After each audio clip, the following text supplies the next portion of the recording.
Hello, and welcome to my review of AEW Full Gear 2022. I'll be talking about my predictions and how they went, how I found the show, all that sort of stuff, and just what happened as well, I guess, to put it into simple terms. We kicked things off on the pre-show, the buy-in, with the 10-man tag match between Best Friends and The Factory. I didn't realise that Danhausen was a, quote, mystery partner. Worst kept secret kind of joke mystery. A very nice, very evil, very mysterious partner. That was a fun little detail. I would have done a prediction for who I thought it was, had I realised. But the Wikipedia article didn't list him as a mystery partner, just listed him as one of the partners. We're giving away the spoilers, how rude.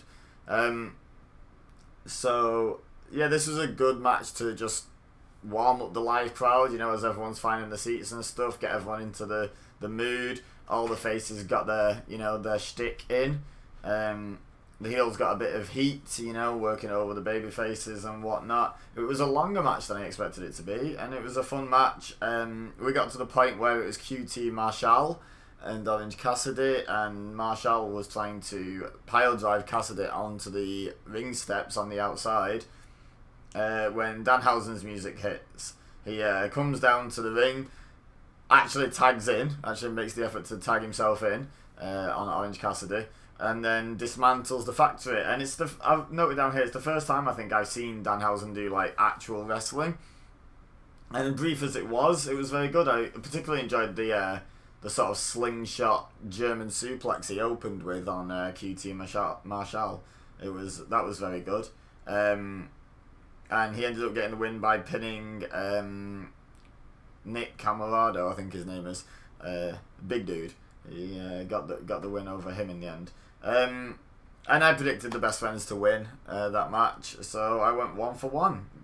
The Factory always loses. But it was a good, entertaining match. Like I say, everyone got to sort of, especially on the face side, show off their personality. Rocky Romero did the never-ending clothesline thing in the corner. I can't remember exactly what they call it. When all of the Best Friends thought they were going to be involved in it, he was just like, no, I'm going to just keep going. It was pretty fun. Orange Cassidy, did his sloth thing, just lazed around for half the match, then came to life and started dismantling people for a bit.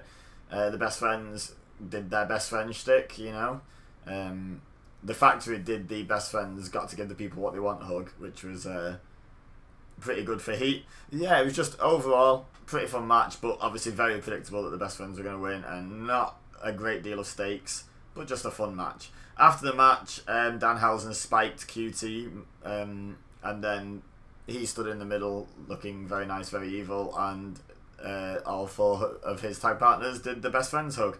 It was a good moment. Next, on the buy-in, Renee Paquette, or is it Paquette? I think it's Paquette, right? It's got to be Paquette. Paquette seems not to roll off the tongue. I didn't actually listen to how they introduced her. I could have just listened when they introduced her, the commentators, and I would have known how to say her name, but I just didn't. She interviews Takeshita. I'm glad I don't try and read his name phonetically. I'm glad I know how to say his name. Who is the newest member of the AEW roster, which is fun because he had that run as a on excursion in AEW, but he's actually signed to AEW now. His English is quite broken, but very much understandable. Very much got his point across, and a good base to build upon. He'll live in America, and he'll improve rapidly by living surrounded by the language being spoken, won't he? And I've got to say, it's much better than my Japanese. That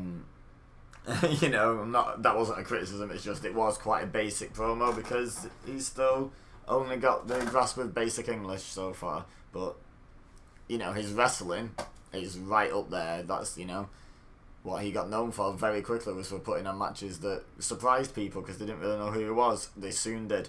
For the next match, Ethan Page came out to do commentary. When asked who he'd rather fight in the finals of the tournament, he said he doesn't care, which is every wrestler's cop-out answer in that scenario, commentating on the other semi-final, isn't it? So, yeah, this was the other semi-final of the Eliminator tournament. Brian Cage versus Ricky Starks. So, Ricky Starks was selling injuries that Lance Archer had inflicted on him before, during, and after their match on Rampage, which was like literally the night before.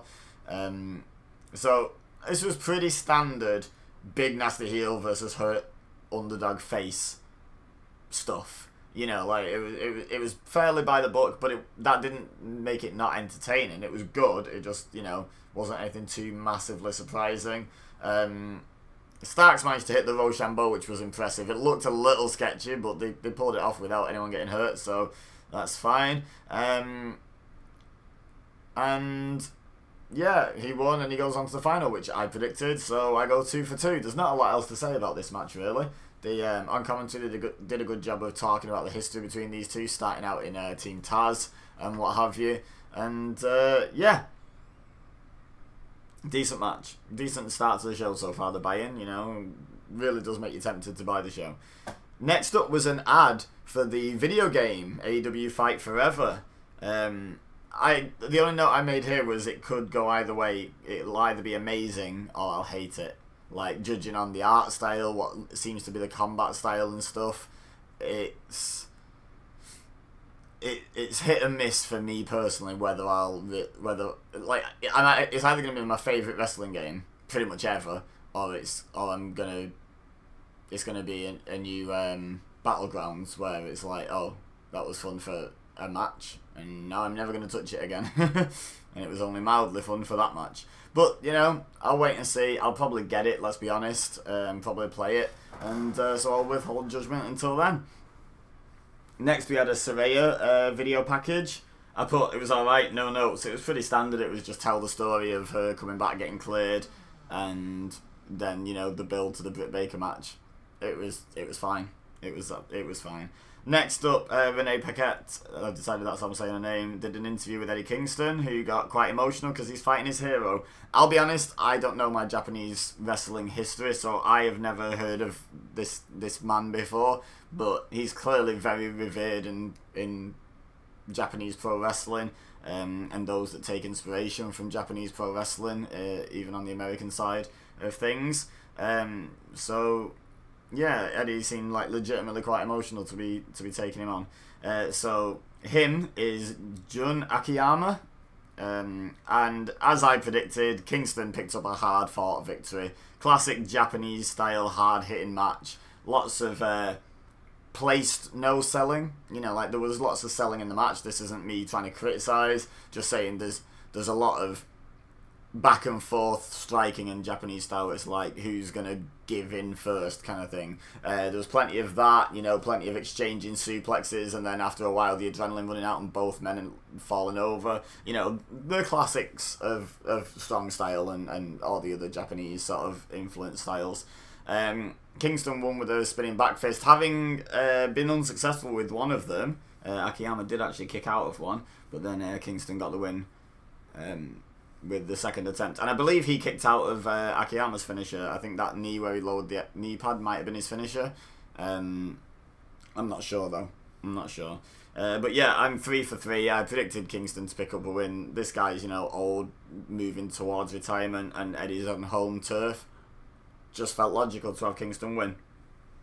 After the match, Eddie cut a promo. He was just having a bit of fun with the live audience, you know, joking with the guy who, you know, keeps the timing of the show out at ringside, the timekeeper, saying, "Oh, what? I've got 2 minutes. Why? It's only, you know, 7:51. Oh, Excalibur's got to sell the pay-per-view, right? You know, and just doing stuff like that, playing up to the crowd, classic babyface stuff. Thanked and paid tribute to lots of Japanese wrestlers, both alive and dead, and the audience themselves and stuff like that. And then there was a great line, which was, it's 7:53 and 40 seconds by the goddamn pay-per-view, which really popped the commentators, so they couldn't really even do their job of promoting it. They were all just like laughing and saying, well, we can't really do a better job of it than that, can we? You know, and it was a bit of fun. Wasn't meant to be anything too serious. It was just Eddie Kingston having some fun with maybe they finished the match 2 minutes early or something, I don't know. But yeah, it was fun. The whole buy-in show was fun. 3 good, entertaining, solid matches, you know, no complaints. Then they opened the main show with Jungle Boy versus Luchasaurus in the cage. Early on, this was pretty much all Luchasaurus, as predicted. Jungle Boy ended up busted open. And it was just, big nasty monster bounces small underdog babyface around a steel cage. It was pretty standard storytelling, but the way it was executed was good. It was a very entertaining match. Christian Cage stole the key for the cage door from the referee on the outside in a very sort of Scooby-Doo sneaky kind of way. It was pretty fun, pretty cartoony, and then unlocked the door, but then got taken away by referees and security, but that left the door unlocked for Luchasaurus to first come out and take out some of the security, escorting Christian away, but then Jungle Boy followed him. They brawl on the outside, gives them an excuse to get some weapons. And I did note here, in the predictions, I kind of guessed maybe they might do a double escape where Jungle Boy just beats Luchasaurus to the floor. Apparently there's no escape to win rule in AEW cage matches. I'd forgotten that, if that was even known before. But yeah, they both left the cage and the match didn't end, so I'm guessing that's just not a rule in AEW.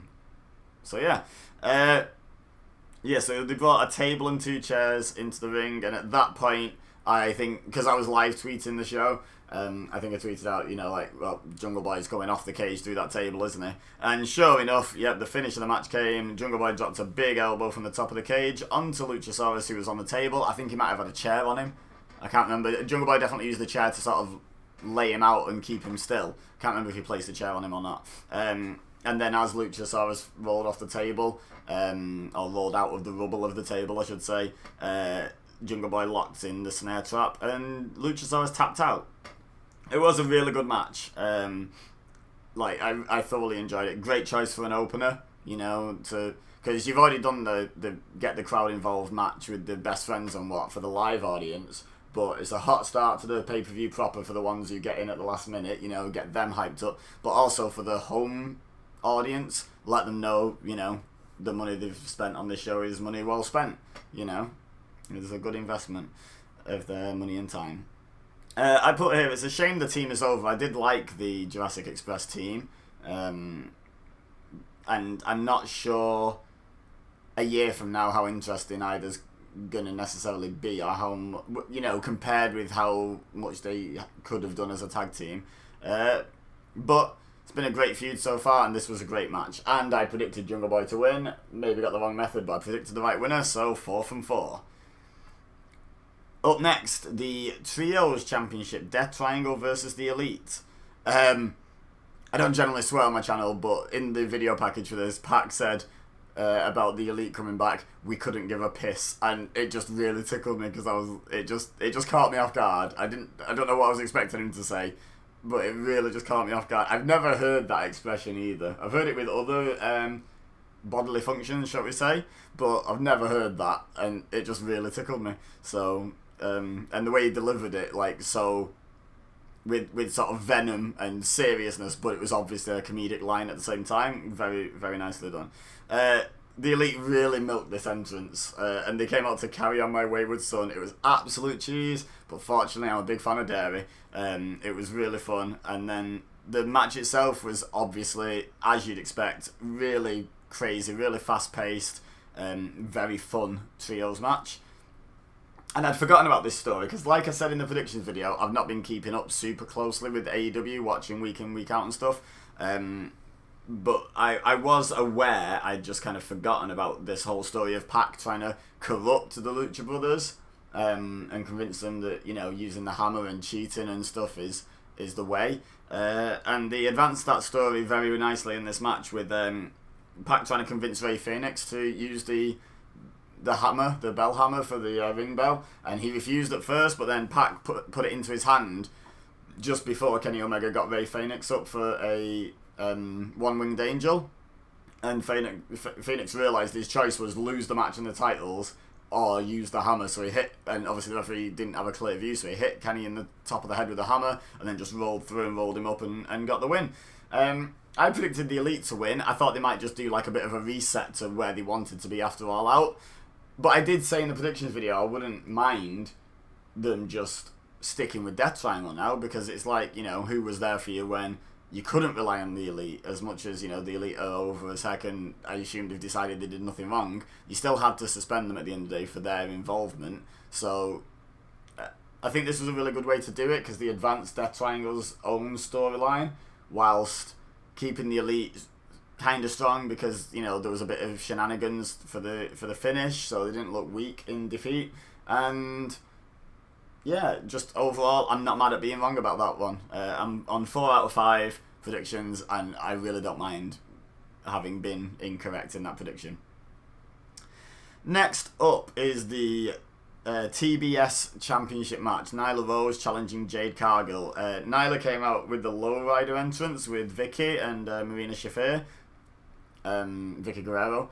So obviously paying homage to Eddie Guerrero. I think Vicky had a I'm Your Mammy instead of I'm Your Pappy t-shirt as well. Again, a reference to Eddie Guerrero. I guess this was just to sort of make sure everyone knew who was the babyface. Because Nyla Rose has not spent a lot of time getting cheered by the fans. Vicky Guerrero generally doesn't. Marina Shafir never plays a likeable character on TV. But I suppose technically in this feud they were the faces. I imagine Nyla Rose will be straight back to heel now that this feud is over, I assume.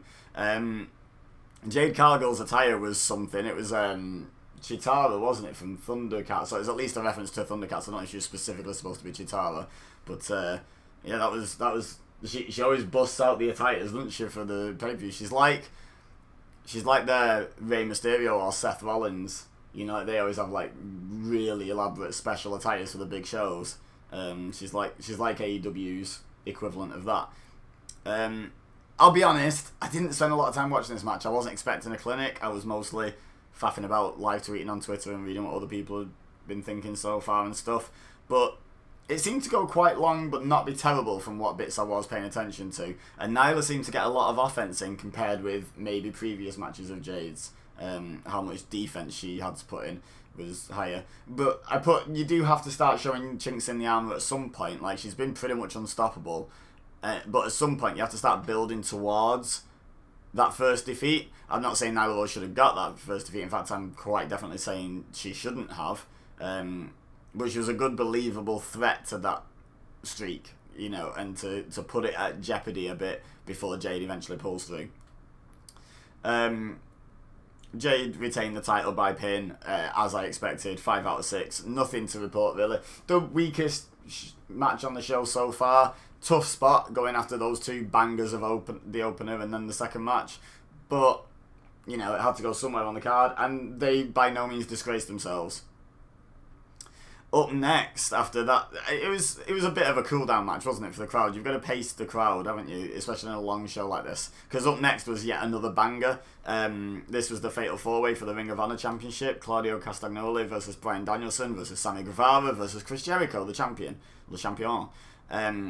I put in my notes just as people were making their entrances. I'm not confident in my pick, but probably wouldn't be no matter who I picked. Like, I felt this was quite unpredictable how this was going to go.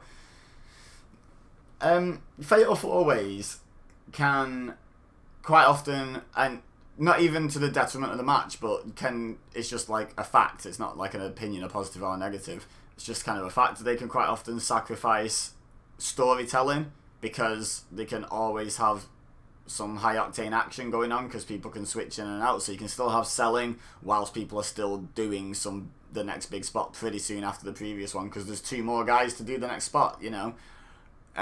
But this didn't suffer with that. This had a lot of storytelling. It had a lot of high octane action and big spots and, you know, and entertaining wrestling. But it also had lots of storytelling. You had the Danielson and Claudio confrontation, you know, not confrontation as in they fell out, but where they were the last 2 left and they're like, alright, let's go then, and started beating each other up. And that was fun. But then you also had the breakdown in the Jericho-Guevara relationship. When Jericho hit the Lion Salt on... Who was it? I think it might have been Danielson. Whoever it was, out of Danielson and Castagnoli, Guevara was lying next to them, and Jericho hit them both with the Lion Salt, and then Guevara rolled out the ring, and when he came back in, he was upset at Jericho, and they started fighting.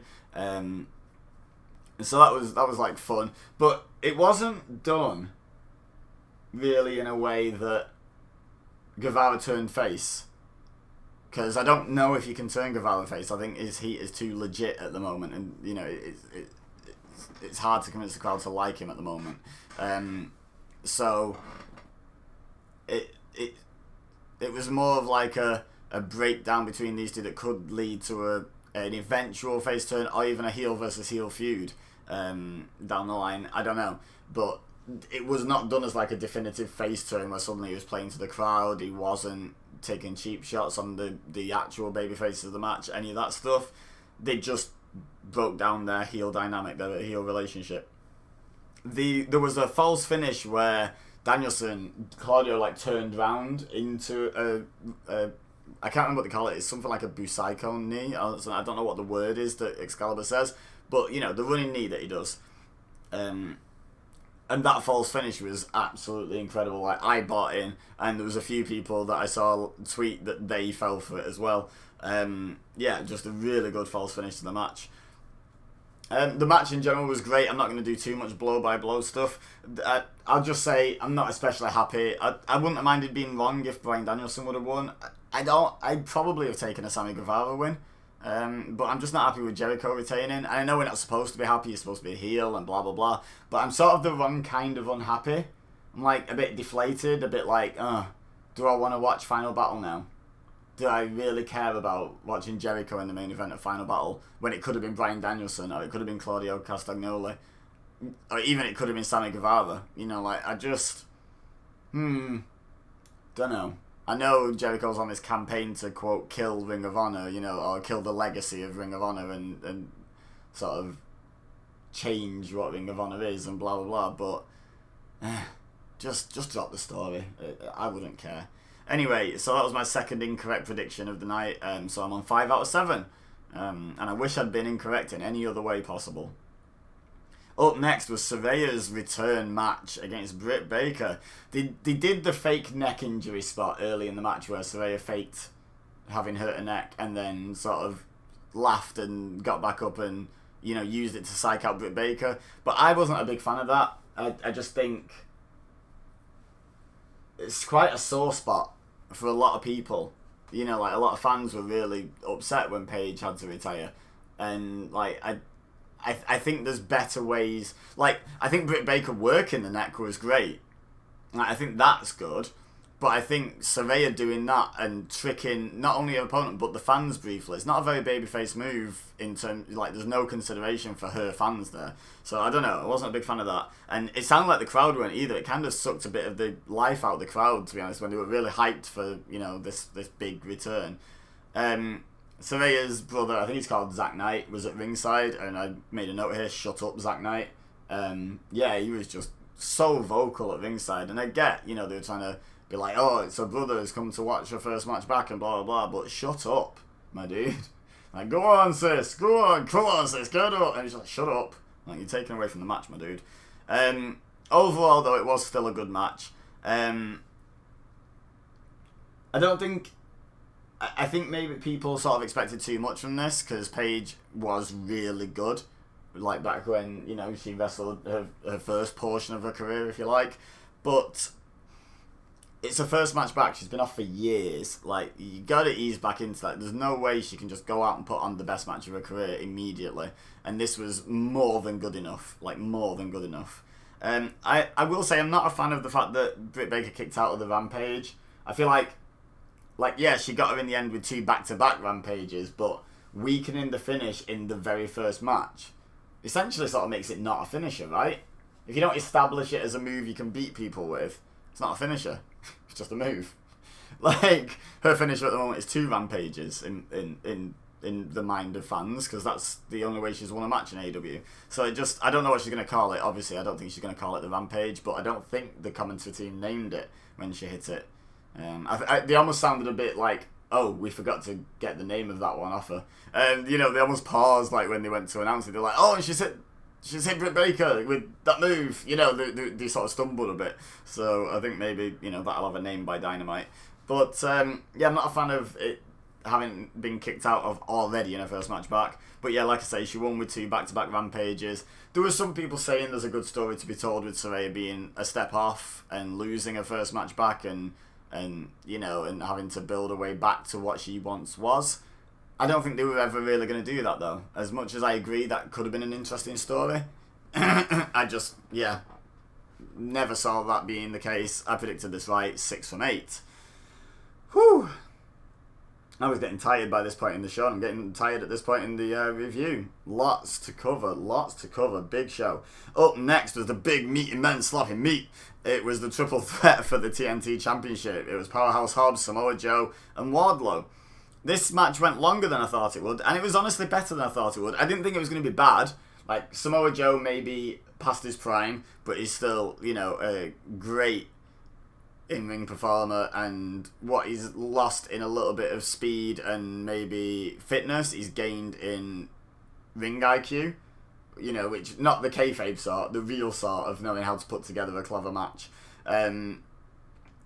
Wardlow's great, just really over, can do some mad athletic stuff for the size of the man. Like the Wardlow in the Wind, which I saw someone christen it, where he did Whisper in the Wind, Jeff Hardy's move, but oh my god, he arguably did it better than Jeff Hardy ever did, and he's like 1.5 Jeff Hardys. It's just insane. And he did a nice swanton to follow it up as well, because why not? I don't think he did his Hurricane Rana in this one, which is my personal favourite of his unexpected moves, but I think the Whisper in the Wind was new, so did not mind that at all. Anyway, and Powerhouse Hobbs was made to look like a beast throughout. He dominated large portions of this match. I predicted Wardlow to retain here, but I thought if anything was going to happen, maybe like a similar finish to what did happen, but with Powerhouse Hobbs being the one capitalising and stealing a win, beating Joe. But no, they went with Joe as double champion, which I think a lot of people were surprised by. So I'm intrigued to see where it goes. I assume they're going to go into a one-on-one feud because Joe beat Hobbs. So Wardlow's going to be like, you didn't beat me though, did you? Let's fight one-on-one. You attacked me from behind, and then choked out Hobbs. Let's settle this front to front, face to face, I imagine that's where they're going with this. I don't know if they'll put the title back on Wardlow after a short run with Joe, quite possibly. Or whether Joe will win this feud and then Wardlow will move up the card, potentially. Because there's an interesting person holding the world title as far as Wardlow's concerned right now. But yeah, this match was pretty good. I was shocked by the result though. Obviously didn't predict it, so I'm 6 from 9. Next, we had Tony Schiavone doing an interview with Chris Jericho. Orange Cassidy and Danhausen interrupted to challenge Jericho on behalf of Ishii from New Japan. On Dynamite, Ishii's going to challenge Jericho for the Ring of Honor World Championship. I don't think he's going to win it, but that's probably going to be a fun match. I like Ishii. And the angry chipmunk that he is. I know everyone calls him the Stone Pitbull. He looks like a really angry, really hench chipmunk to me. But I do like him.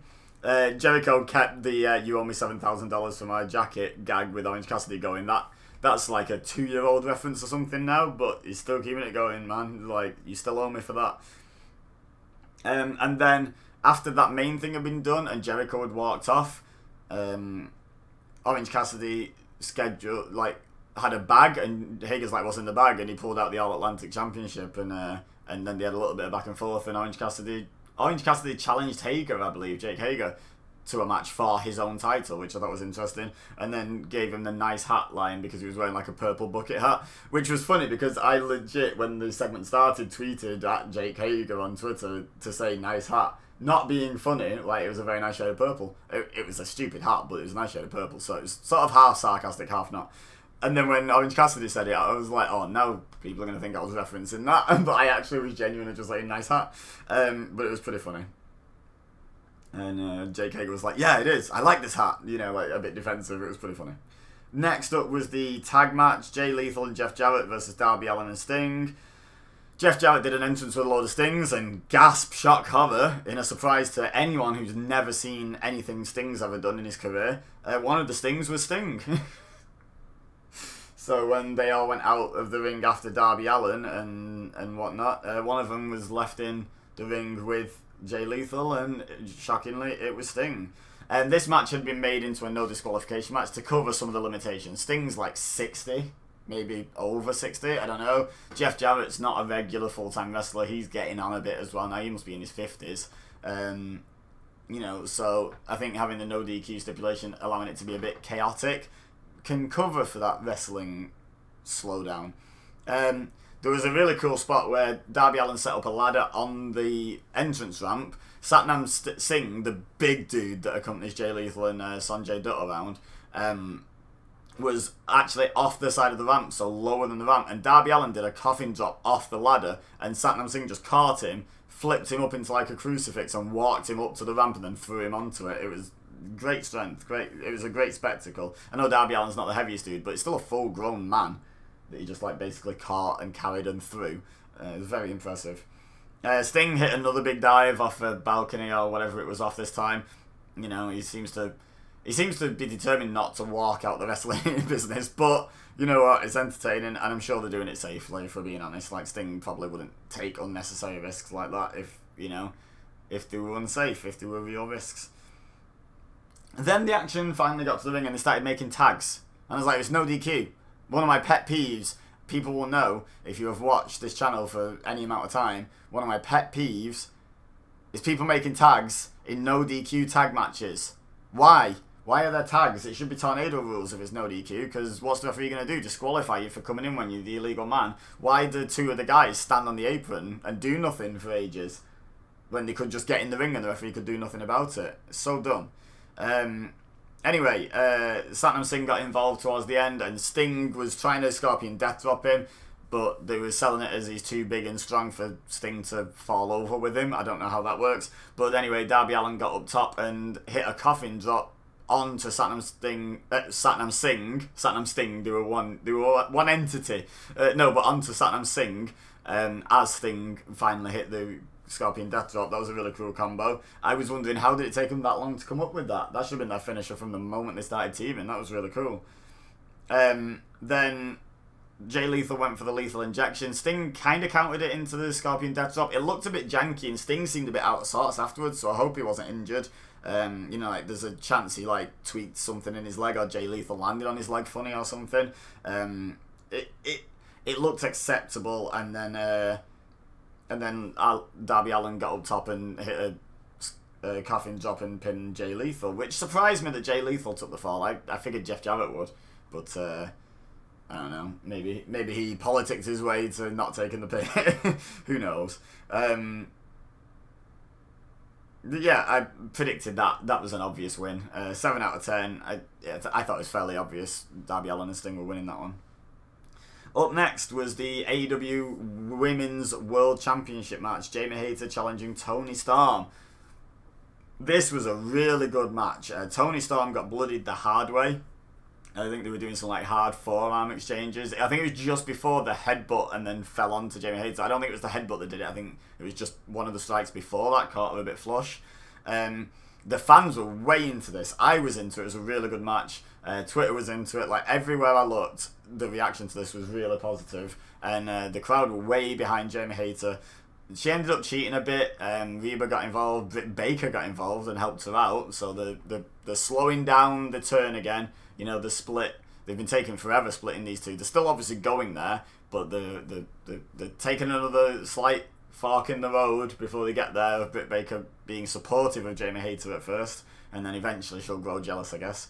Or it might even happen as soon as Dynamite. Like, she might be like, yeah, I'm so pleased for you now about my title shot, and Jamie Hayter's like, what, didn't you lose? Or something. You know, that could be it. That could be how it begins. It could be as soon as Wednesday. Who knows? I think it's going to be a great feud when it happens, and I really hope Jamie Hayter comes out on top in that feud. But yeah, speaking of Jamie Hayter coming out on top, that's what I predicted for this match, and that's what happened. She won the interim AEW World Women's Championship, or Women's World Championship, whichever it is. There was a couple of great false finishes in this match, but I've not been doing play-by-play. Just, honestly, go order the replay, watch this pay-per-view. It was a very good show, you know. So that put me on 8 out of 11 correct for predictions. Not bad for someone who's not been watching the product, eh? But I think this one was kind of wishful thinking, but part of it was I've been able to detect the support Jamie Hayter's got, and I've not really been watching the product, you know, just through online and the bits of the shows I have watched. So if it's that obvious, it was the right time, so there was an element of that in my prediction as well. Anyway, next was the Tag Team Championships, which this was a lot more story-driven than the previous encounters, and I was surprised it was going on after the women's match, but it made sense because it was a little bit slower paced and a little bit more of a cool-down match for the crowd. It was still a good match, and there was a lot of interesting stories. Swerve getting the barricade and Keith Lee arguing with him about it. The whole story has been like Swerve cheating and doing underhanded tactics, and Keith Lee being like, we're good enough to not do that. Why are you doing that? You know, kind of thing. And this all came to a head in this match when Keith Lee walked out on Swerve, and then the Acclaimed picked up the win. So yeah, this wasn't as spectacular as their previous matches, but it was still very solid, very good. Served its purpose at this point on the card, giving the crowd a little bit of a break from the really crazy matches before the main event, which they were mega into again. The Acclaimed retain, as I predicted they would. I predicted they would because of Swerve and Keith Lee falling out. I'm not giving myself a bonus point for that. I'm just going to give myself 9 out of 12. Then it was announced that the Death Triangle versus the Elite was now going to be a best of 7 series, with this match having counted as the first. And the dates were all laid out, but I think if you get all 7 matches, which I assume we will, it's going to finish sometime in January, so they're spread out a little bit, but it's still quite condensed. I'm just wondering, like, I'd get it if they were going to do, like, one of the matches was, like, Bucks versus Lucha Brothers, then one was, like, Omega versus Pac, then maybe you had, like, Nick Jackson versus Rey Fenix one-on-one, and then maybe you had Omega versus Penta, and then you had Matt Jackson versus Pac. You know, and you, like, mixed it up, but just doing 7 straight-up 3-on-3 matches, I don't doubt that the 6 men involved can keep it fresh and keep it interesting and make it work.